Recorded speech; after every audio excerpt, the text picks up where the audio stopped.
An increase in net investment leads to faster economic growth because capital per worker and output per worker will change in which of the following ways.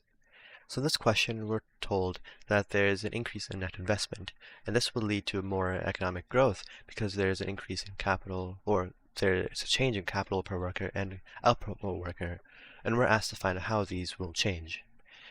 So A says there will be an increase in capital per worker and there will be an increase in output per worker. So this seems to be the correct answer because an increase in investment means that there's increase in the capital, meaning like physical equipment, and output per worker will increase because if they have more capital, they will produce more.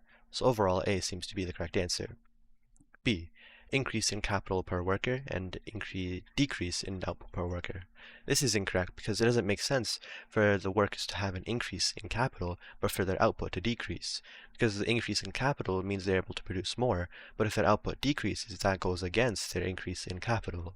So A can be eliminated. C, no change in capital and an increase in output.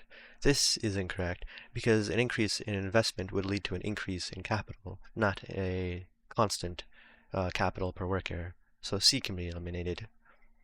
D, decrease in capital and increase in output.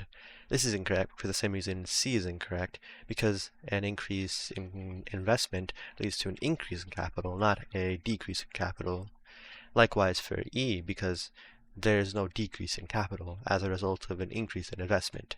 Therefore, the correct answer is A.